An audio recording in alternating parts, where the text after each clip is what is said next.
오늘 우리가 요한복음 12장 20절부터 읽었는데요. 사실 12절부터 15절 가운데 예수님께서 예루살렘 입성하는 그런 모습이 그려지고 있습니다. 나귀를 타고 입성하죠.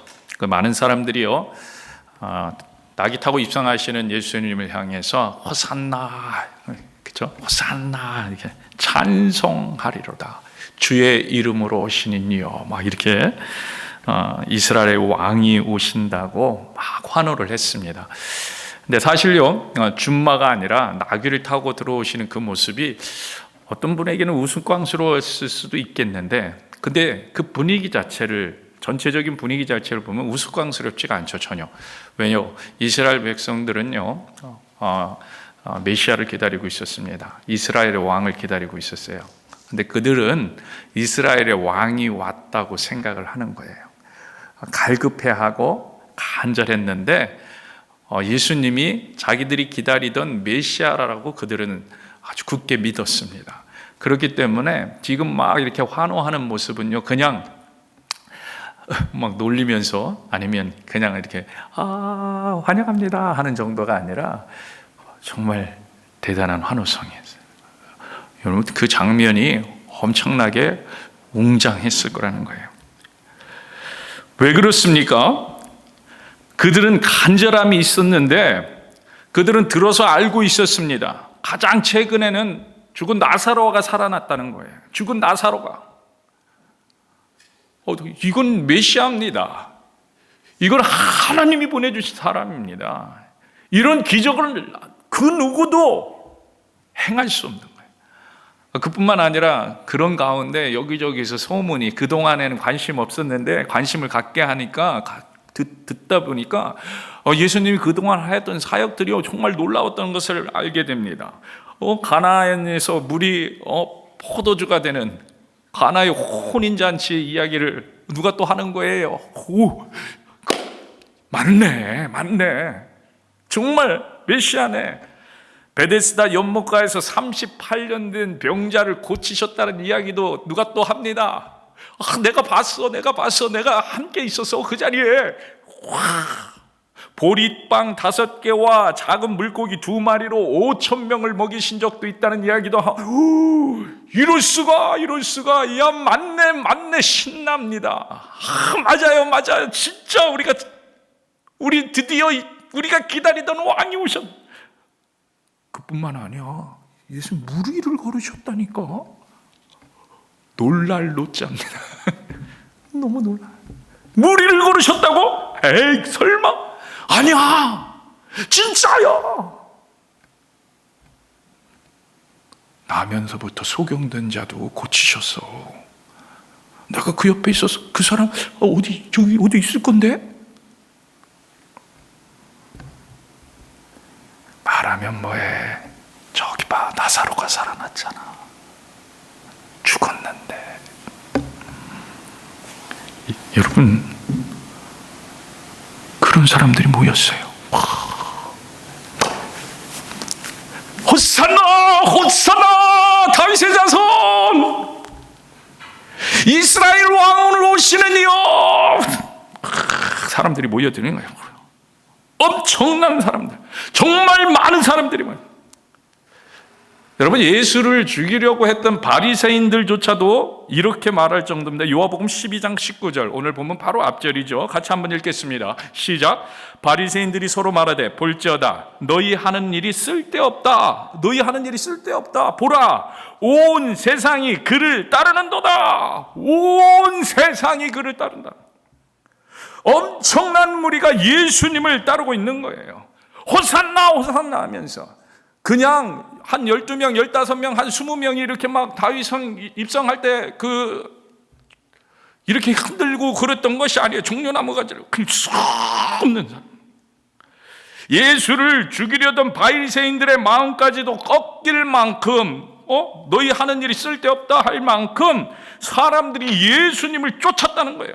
메시아로, 이스라엘의 왕으로. 그래서요, 예수님이 입성하는 이 순간만큼은 예루살렘 성이 시끌시끌한 거예요. 이런 난리도 없습니다. 이런 법석도 없어요. 그리고 이런 상황에서 예수님께서 이렇게 말씀하십니다. 23절. 예수께서 대답하여 이르시되 인자가 영광을 얻을 때가 왔도다. 이제 예수님이 때가 왔다고 하시는 거예요. 예수님이 선포를 하셨어요. 인자가 영광을 받을 때가 왔다. 여러분, 아마 이 현장에서 이 말씀을 들은 제자들 또 사람들은요, 신이 났을 겁니다. 신이 났을 거예요. 우와! 이렇게 많은 사람 모아놓고 이제 드디어 예수님의 때가 왔다고 선포하고 있는구나. 바로 이것이었구나. 그동안 예수님께서 이렇게 사람들 많이 모이기를 기다려셨구나. 그래, 이렇게 사람들 많이 모아서 이스라엘 왕이여 이렇게 하는 현장을 만드시고 그 다음에 내 때다 이렇게 하시려고 그랬구나. 이때구나. 엄청나게 사람들이 따라다니는 이 순간 이들에게는요, 이 영광이라는, 예수님께서 영광이라고 얘기하니까 이 영광이라는 단어가 부와 명예를 의미했는지도 몰라요. 이들이 생각할 때, 와, 이제 다 됐다. 아니, 지금 이들이 고백하는 것처럼 이스라엘의 왕으로서의 영광을 기대했는지도 몰라. 분위기에 휩쓸려서 예수님의 생각은 안중에도 없습니다. 분위기가 그냥 그래 맞다. 이런 이들에게요, 이들의 마음을 아시는 예수님께서요, 사실요, 지금 그들은 호산나 이스라엘 왕이요 막 하고 있는데 어느 누가 하나 예수님의 마음은 몰라요. 근데 예수님은 그들의 마음을 알아요. 왜 이렇게 흥분하고 있는지를. 그들에게 내가 말한 인자가 영광을 얻을 때가 무엇인지를 설명하기 시작하는 거예요. 이제 부연 설명하기 시작해요. 왜요? 하나님의 기대, 예수님의 가는 길하고 성도의 기대, 성도가 가는 길은요, 같아야 되는 거예요. 그래야 그 영광의 때가 하나가 되는 거예요. 하나님의 영광의 때는 여기에 있는데 성도의 영광의 때는 여기 있잖아요. 그건 상관없는 영광이 되는 거예요. 그러면요, 능력이 없어, 영광이 없어, 진짜 주님을 만나는 자리로 나아가지 못하는. 예수님은 그분들의 마음 가운데 하나님이 원하시는 영광의 때하고 다른 마음을 품은 것을 아신 거예요. 그래서 예수님은 설명하시기 시작해요. 설명. 오늘 본문 내용 전체가 이 부연 설명이에요. 이 부연 설명 너무 중요한 거예요. 그래서 너무 중요한 거예요. 여러분, 우리가 우리의 인생 살아갈 때 예수님이 말씀하시는 영광의 때를 누리게 되길 주임으로 축복합니다. 여러분, 이게 너무 중요한 거예요. 우리가 다른 것을 영광의 때로 생각하고 다른 곳에 서 있으면 안 돼요. 너무 중요해요. 인자가 영광을 받을 때가 왔는데 예수님은요, 결론적으로 말해서 우리가 생각하는 그런 영광이 아니라는 것을 말씀해 주십니다. 예수님은요, 오늘 본문에서 숨김없이 말씀해 주십니다. 모여있는 사람들이 사실을 이해하는 사람들도 있고 못하는 사람들도 있을 수 있어요. 왜요? 우리는요, 우리의 선입견 때문에, 우리가 가지고 있는 가치관 때문에 예수님을 믿어도 예수님이 진짜 말하고 있는 그 말하는 의도를 읽지 못할 때가 있어요. 그것은 지금 여기에 있는, 여기 지금 예수님에 함께 호산나 하며 지금 환호하고 있는 이 사람뿐만 아니라 오늘 예수님을 믿는다는 우리도 그럴 때가 있다. 그래서 이 사람들이 이해하든 못하든 그대로 바로 자신의 죽음의 때가 가까웠음을 그대로 이야기해 주시는, 이 때가 자기가 죽음의 때라는 것을 이야기해 주는. 여러분, 24절 보세요. 24절에 이 말씀을 여러분 눈으로 보는데, 결국 이 말을 한 문장으로 더 축약한다면, 한 알의 그 밀이 죽으면 많은 열매를 맺는다는 얘기예요. 죽어야 많은 열매를 맺는다는 얘기를 하고 있어요. 죽어야 된다는 얘기예요. 그리고 32절, 33절도 보세요. 32절, 33절 같이 읽겠습니다. 내가 땅에서 들리면 모든 사람을 내게로 이끌겠노라 하시니, 이렇게 말씀하신 자기가 어떠한 죽음을 죽을 것을 보이심이라. 어떠한 죽음을, 우리는요, 내가 땅에 들리면, 이러니까 뭐 들리면 이게 뭐지? 하고 퀘스천 마크를 줄 수 있지만, 당시의 사람들은요, 이 말이 무슨 의미인지를 알아. 그래서 이 34절에 뭐라고 합니까? 34절에 이에 무리가 대답하되 우리는 율법에서 그리스도가 영원히 계신다함을 들었는데 너는 어찌 인자가 들려야 하느냐 이렇게 얘기하냐. 이게 인자가 죽어야 하느냐, 들린다는 것이 무엇을 의미하는지는 이들은 알고 있는 거예요. 영원히 살아야 되는데 왜 들린다 하느냐, 왜 죽는다 하느냐 이렇게 묻는 거예요. 그러니까 우리는 여기서 들린다는 것이, 여기 사람들은 우리가 알지, 우리 한국 사람들은 들리는 게 뭐야 이렇게 할 수 있지만, 당시에 이스라엘 백성들은 이 들리면이 마치 우리가 지금 십자가상에서 들리면 죽음을 의미하는 것, 그것을 벌써 알고 있는 것이 이해하듯이 구약의 배경 속에서 이 들린다는 것이, 그들의 역사의 배경 속에서 이 들린다는 것이, 이 출애굽의 과정 속에서 들린다는 것이, 노뱀 가운데 들린다는 것이, 이런 의미가 무엇인지 이미 알고 있다. 결국은 예수님은요, 자신이 죽을 때가 가까웠다고 말씀하셨어요.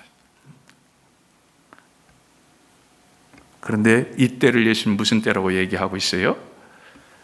인자가 영광을 얻을 때, 이렇게 표현합니다.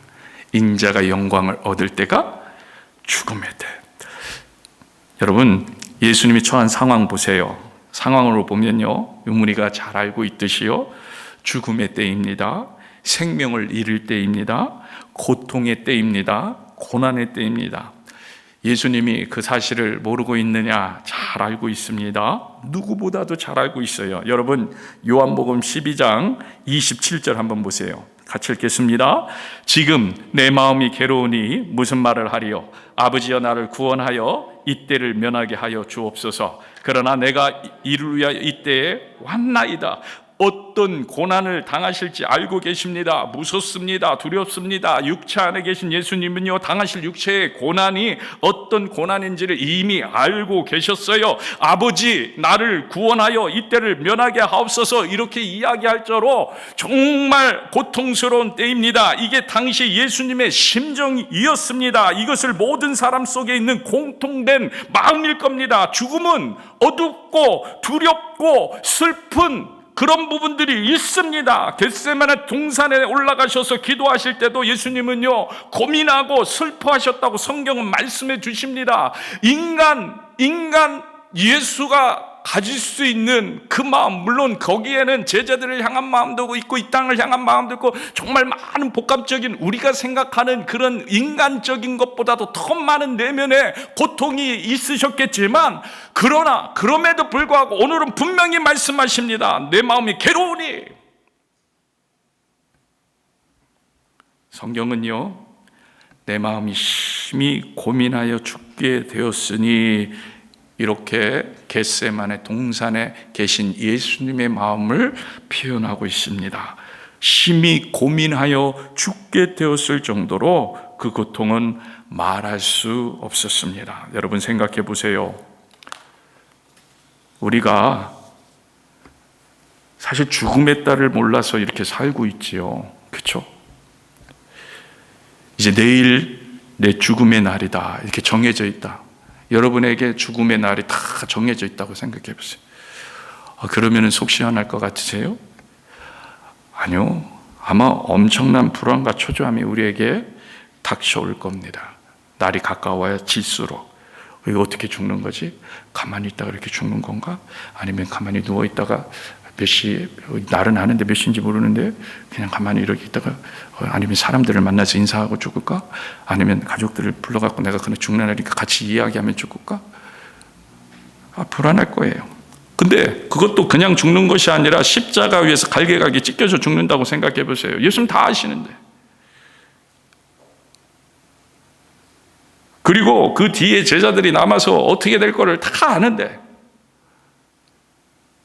어떠한 박해가 이 세상의 공중거센 사탄으로부터 임할지를 더 아는데, 그 고통이 얼마나 크겠습니까? 그런데 이때를 예수님은요, 이렇게 표현합니다. 어떻게 표현해요? 인자가 영광을 얻을 때. 여러분 27절 후반에서도 같은 말씀하십니다. 그러나 내가 이때를 이를 위하여 이때에 왔나이다. 여러분 마태복음 20장 28절 같이 한번 읽겠습니다. 이렇게 말씀하십니다. 인자가 온 것은 섬김을 받으려 함이 아니라 도리어 섬기려 하고 자기 목숨을 많은 사람의 대속물로 주려 함이니라. 예수님이 이 땅에 오신 목적입니다. 섬기기 위해 오셨고 자기 목숨을 대속물로 주려고 오셨습니다. 예수님 분명하게 얘기하십니다. 결국요, 인자가 영광을 얻을 때는요, 예수님이 이 땅에 오신 목적을 이루실 때라는 거예요. 하나님의 뜻이 이루어질 때라는 거예요.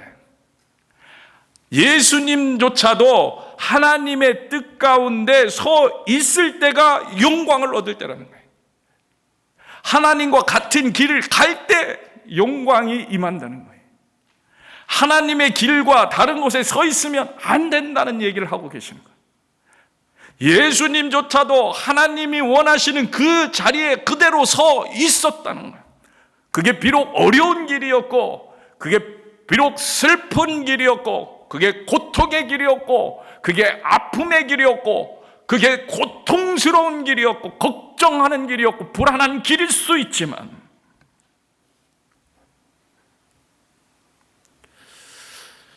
여러분 자신이 고난받고 죽을 때예요. 우리의 생각과는 전혀 다릅니다. 우리의 기대와는 전혀 다른 거예요. 우리는요, 영광이라면 고난이 없는 때를 의미합니다.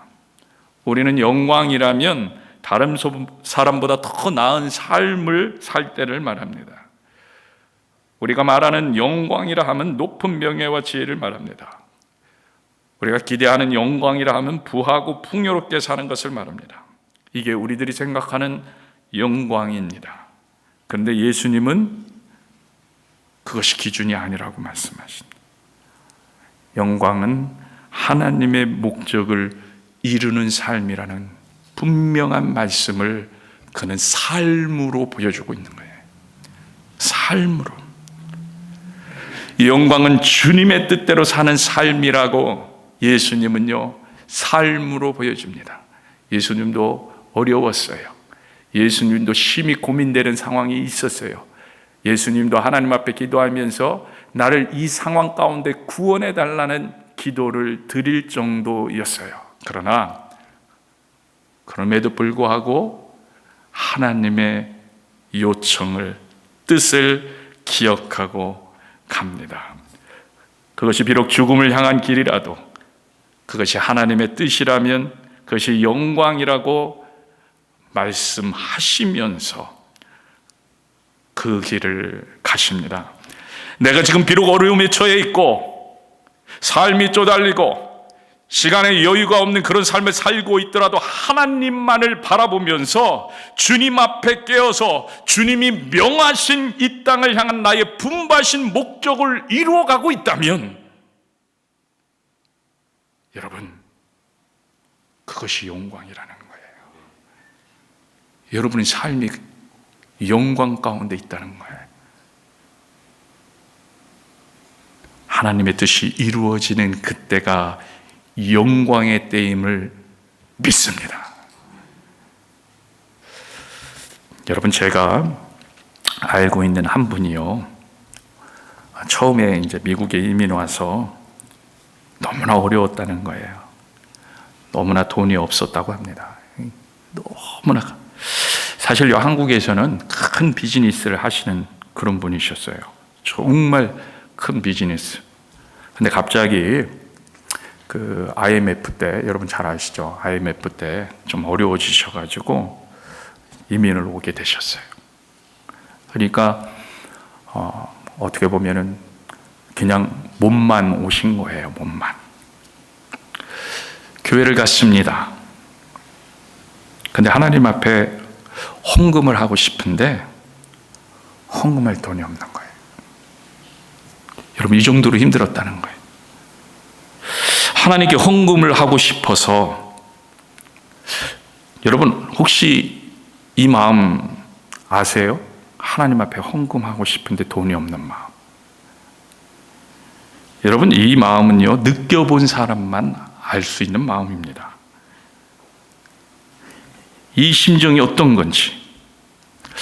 옛날에 저희 부모님 윗세대들을 보면요, 어쩌다가 손에 그 현찰이 들어오면 그걸 잘 보관해 두십니다. 안 써요. 막 쓰기도 바쁜 그런 형편인데 안 써요. 이렇게 딱 보관해 두세요. 저도 우리 부모님 그런 모습을 많이 봤어요. 안 써요. 왜 안 씁니까? 헌금하시려고. 저거 쓰면 좋을 건데. 근데 안 쓰고 헌금하시려고. 특별히요, 가족 중에 누군가 믿음 생활을 반대하는 가족이 있으면 몰래 감추기도 합니다. 헌금을 하고 싶어서. 순수한 마음이죠. 순수한 마음. 물질이 있는 곳에 마음이 있는 거예요. 근데 이게 비단 우리 부모님들의 세대 그때만 그런 것이 아닙니다. 지금 예로 든 이분이요, 헌금을 하고 싶은데 돈이 없으니까 그때부터 뭘 했냐면 빈병을 모으는 거예요. 깡통을 주우는 거예요. 그래서 돈을 만들어서 헌금을 하는 거예요. 그분의 형님이 제게 들려주시는 이야기, 그분이 하시는 얘기가 아니라 그분이 없을 때 그분의 형님이 그 얘기를 하면서 그 형님이 그러는 거예요. 차마 자기는 빈병 주우러 다니기가 너무 힘들어서 자기는 안 했다는 거예요. 그래도 한국에 사업하다가 온 사람들, 큰 비즈니스를 하던 사람들이 빈병 주우러 다니기가 자기는 그래서 안 했는데 동생은 그렇게 하더라는 거예요. 저는요, 이 간증을 들으면서 하나님께 영광을 돌렸어요. 여러분, 이게 영광을 돌리는 거예요. 그 삶이 얼마나 영광스럽습니까? 아니, 제가 듣는데 그 이야기를 듣는데 눈물이 핑 돌면서 도전이 되더라고요. 왜요? 그게 영광이 되니까. 그런 고백이 영광이 되니까. 그런 간증이 영광이 되니까. 하나님 중심, 하나님에 집중한 삶, 하나님을 바라보는 삶, 삶의 이유를 하나님부터 받는 삶, 이게 바로 인자가 영광을 얻을 때고 성도가 이 영광에 참여할 때, 여러분, 이 사실을 우리 믿습니다. 믿는 대로 우리가 해야 돼요. 믿는 대로. 이분들이요, 지금 잘 살고 계십니다. 이분의 형님은 오렌지 카운티 교회를 개척했어요. 동생분은요, 장로님으로 섬기고 있어요. 내가 이곳에 왜 있는가를, 주님이 이 땅에 있게 하시는 목적이 무엇인가를 바로 알아야 하는 거예요. 제가 여기 계신 모든 분들께, 그러니까 앞으로 목회자가 되십시오, 교회를 개척하십시오, 이런 말을 드리는 말이 아닙니다. 앞으로 빈깡통 그런 거 수거해 나가면서 여러분 헌금하십시오, 이런 얘기 드리는 것도 아닙니다. 지금 내 삶 속에서 하나님의 부르심을 확신하고 그 소명에 따라 하나님 중심으로 하나님께서 내게 원하시는 게 무엇인지 그 사명을 가지고 살아야 한다는, 그 사명을 깨닫는 것이 우리 오늘 하고 있는 전도대회예요. 그 사명을 우리가 깨닫자는 거예요. 우리를 부르신 소명을, 정말 주님을 향하는 간절한 사랑의 마음을, 여러분 얼마나 주님을 사랑하는 마음이 있으면 하나님께 나아갈 때, 하나님, 내 삶의 모든 것을 하나님께 드리고 싶은데 드리지 못하니까 내가 어떻게라도 하나님, 여러분 물질이 있는 곳에 마음이 있는 거예요. 그것은 여러분 우리의 체험이 다 그 사실을 이야기해 주고, 그 체험이 다 얘기해. 이때가 영광의 때. 그래서 예수님은요, 죽기까지 아버지의 뜻에 순종하시는 그 마음을 누구보다도 더 많이 알기 때문에, 누구보다도 하나님을 사랑하기 때문에 이게 영광인 것을 아는 거예요. 우리가 하나님의 영광에 참여하는 하나님의 백성이 돼야 합니다. 돼야 합니다. 우리 각자에게 하나님께서 주신 하나님의 목적을 이루는 삶, 이게 영광의 때예요. 지금 종려나무 가지를 흔들고 있는 사람들, 이 사람들은요, 드러나는 것만 가지고 예수님을 바라보고 기뻐했습니다. 그런 사람들에게 예수님 말씀하십니다. 아니다. 내가 받은 영광은 그게 아니다. 내가 받은 영광은 하나님이 원하신 대로 가야 하는 것이다. 여러분, 25절과 26절의 전반부를 한번 보세요. 자기 생명을 사랑하는 자는 잃어버릴 것이요, 이 세상에서 자기 생명을 미워하는 자는 영생하도록 보존하리라. 사람이 나를 섬기려면 뭐라고요? 나를 따르라. 예수님께서는요, 지금 자신의 죽음을 이야기하셨습니다. 죽음이 무엇이기 때문에 따르라고 하는 거예요? 하나님의 뜻이기 때문에 따르는 거예요. 그러니까 우리 보고 다 죽으라는 얘기는 아니에요. 여러분을 향한 하나님의 뜻이 있다는 거예요. 그게 여러분에게 죽으라고 하면 죽는 거예요. 근데 1차적으로 우리는 나는 죽고 예수로 살아야 되잖아요. 그죠? 우리의 뜻을 굽히는 거, 하나님의 뜻을 받아들이는 거, 이거는 누구나 동일해요. 누구나 동일해. 그런 삶을 살아가요. 그리고 여러분은 상황 속에서 예수님 실제로 십자가를 지는 삶을 살았어요. 예수님의 제자들은요, 실제로 죽는 순교의 삶을 살았어요. 여러분에게는 오늘 여러분에게 하나님께서 분부하신 사명과 소명이 있다는 거예요. 그것을 발견해 나가면서 따르라는 거예요. 나를 따르라. 그런데요, 마태복음 16장 25절에도 이렇게 말씀하십니다. 같이 읽겠습니다. 누구든지 제 목숨을 구원하고자 하면 잃을 것이요, 누구든지 나를 위하여 제 목숨을 잃으면 찾으리라. 같은 맥락의 말씀인데 왜 이런 말씀을 예수님은 승천하시기 전에 또 마지막 사역 가운데 거의 마지막 부분에 이런 말씀을 자꾸 하시는가? 누구든지 나를 위하여 제 목숨을 잃으면 찾으리라. 근데 이 말씀 가운데 큰 비밀이 있다는 거예요. 왜 이런 말씀을 하시면서 이것이 가능할 것이라고 이야기하는지 아세요? 모든 것을 우리가 말하는 생사화복을 다스리는 권세가 우리 예수님께 있기 때문이라는 얘기예요. 이 사실을 믿으라는 거예요. 그리고 그 사실을 믿으면 누구든지 예수님을 의하여 제 목숨까지도 내려놓을 수 있게 되는, 여러분, 우리가 중요하게 생각하는, 가장 중요하게 생각하는 게 뭐예요? 내 목숨이에요. 자기 자신의 목숨. 근데 가장 중요하게 여기는 것까지도 내어놓을 수 있다는 거. 왜? 예수님이 누군지를 알게 되면. 그러므로 누구든지 나를 위해 제 목숨을 잃으면 찾으리라, 이러한 진리를 믿게 된다면, 예수님이 생사화복을 다 다스리시는 분임을 믿게 된다면, 예수님께 모든 주권이 있음을 믿게 된다면 내려놓을 수 있다. 나의 인간적인 조건과 인간적인 환경과 이런 모든 것을 초월하는 믿음을 나타낼 수 있다는 것. 그래서 끝까지 참고 견딜 수 있습니다.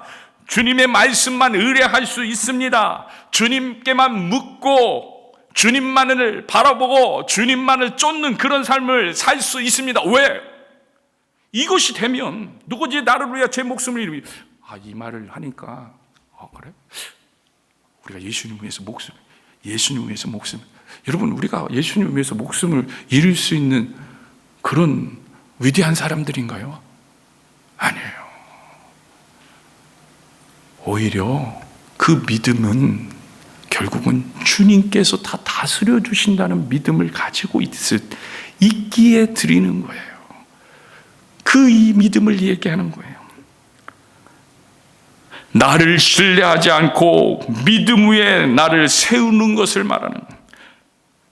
심지어는 나의 목숨을 버릴 각오로 하나님과 예수를 믿고 따르는 그런 믿음. 근데 그 믿음 가운데는 주님이 다 이끌어 주신다는 것을 전제로 믿고 있기에 가능한, 나는 죽고 예수로 사는 믿음. 여러분, 이 진리를 바울이 깨달아요. 고린도전서 15장 31절 같이 한번 읽겠습니다. 형제들아, 내가 그리스도 예수 우리 주 안에서 가진 바 너희에 대한 나의 자랑을 두고 단언하노니 나는 날마다 죽노라. 여러분, 나는 날마다 죽노라. 여러분, 낙담되는 거 있습니까? 어려운 거 있습니까? 죽었는데 죽음보다 낙담이 더 낙담되십니까? 죽었는데. 여러분, 불안하십니까? 죽었는데. 바울은 말합니다. 내가 죽기까지 하는데, 나의 상황 속에서 일어나는 나를 향한 박해와 고통과 그 많은 것들 무슨 의미가 있겠느냐? 여러분, 고통이 고난이 죽음보다 더한 것은 아니잖아요. 그러기에 바울은 고백합니다. 나는 죽고 예수로 산다. 그저 예수님만 바라보고 예수님과 동행할 수 있으면 되는 거야. 되는 거야. 말씀을 마무리하려고 합니다. 우리도요, 종려나무 흔들며 예수님의 예루살렘 입성을 환영하며 호산나 호산나 했던 이스라엘 백성들처럼요, 예수님께 소망을 가지고 종려나무를 흔들어야 합니다. 여러분, 잘못된 게 아니에요. 종려나무를 흔들어야 돼요. 예수님께 소망을 품어야 돼요. 예수님께 기대를 가져야 됩니다. 여러분, 소망과 기대를 가져야 돼요. 예수님을 바라보고 이젠 예수님께서 모든 것을 이루실 것이라는 기대를 가져야 합니다. 그런데 꼭 기억하세요. 우리가 바라보는, 우리가 소망하는 것들, 그 영광, 그 결과는, 그 열매는 다를 수 있어요. 예수님께서 말씀하시는 소망은요, 그래서 우리가 손을 흔들고 바라보는 이 소망은요, 엄격히 말해서 이 땅의 소망이 아니에요. 이 땅의 소망이 아닙니다. 우리가 꿈꿔야 하는 소망도 그래서 바꾸어야 합니다. 여러분, 무슨 소망을 가지고 있습니까? 여러분, 이 땅의 소망만 붙잡고 그것이 목표되어 지금 아둥바둥 이 땅의 소망만, 그 찰나의 삶을 가운데 이 땅의 소망만 가지고 그것이 전부이니 지금도 그렇게 아둥바둥 살고 있지는 않냐. 여러분, 우리의 소망은요, 이 땅의 소망이 아니라 전체 영원한 삶 가운데 세워지는 소망이 돼야 할 줄로 믿습니다. 천국의 소망이에요. 그것이 뭐예요? 하나님의 뜻을 이루는 소망이에요. 그것은 하늘에 미리 가지고 있는 소망이에요. 이것이 땅에 떨어져 심기면 많은 열매를 맺게 되는 그 소망이에요. 예수님의 죽음으로 말미암아 구원 사역도 이와 같이 되었어요. 이 소망이에요. 우리가 이 땅에 살면서 받게 되는 고난과 고통이 이와 같을 수 있어요. 제대로 썩어지기 위한 고통의 고난, 여러분, 그것을 감내하는 소망이에요. 그냥 내 삶의 아둥바둥한 고난이 그 고난으로 끝나는 것이 아니라 내가 천국 백성의 그 안에서 사는 능력 있는 자로 소망 가운데 있을 때 우리의 삶 똑같은 아둥바둥하는 삶 같지만 다르다는 거예요. 다르다는 거예요. 제대로 썩어지기 위한 고통이 되고 제대로 썩어지기 위한 고난이 되고 제대로 썩어지는 미랄의 삶이 된다는 거예요. 그래서 똑같은 고난을 당하는 것 같으나 우리가 사도 바울을 보면서 예수 그리스도를 알아가는 것처럼 여러분의 삶을 보면서 여러분의 주위에 있는 사람들이, 여러분들의 주위에 있는 친구들이, 여러분의 주위에 있는 백성들이, 여러분 주위에 있는 가족들이 예수 그리스도를 알아가게 되는 놀라운 미랄의 삶 되시기 주임으로 축복합니다. 여러분, 거기에 오늘 우리가 7주 동안 행하는 전도대회의 의미가 있는 거예요. 그래서요, 여러분, 우리가 지금 이렇게 기도 40일 작정했잖아요. 여러분, 이 작정한 사람들 스스로 손을 사용해서 자기가 자기의 이름을 적었어요. 여러분, 이게 시작이에요. 이게 시작이에요. 소망의 시작, 기대의 시작. 그리고 이 기대를 품은 자들을 위해서 교회는 뭘 해야 돼요? 중보를 해야 돼요. 지금부터 믿음을 가지고 중보하세요. 때로는요, 그 중보 기도가 힘들 수 있어요. 때로는 미랄되는 과정이 힘들 수 있어요. 여러분, 힘들더라도 하나님을 바라보고 주님을 의지하고 정말 주님께서 이루실 것을 기대하며 나가시길 주의 이름으로 축복합니다. 그럼 주님께서 행하셔요. 주님께서 행하셔요. 여러분, 우리 이 시간에 같이 찬양할 때요,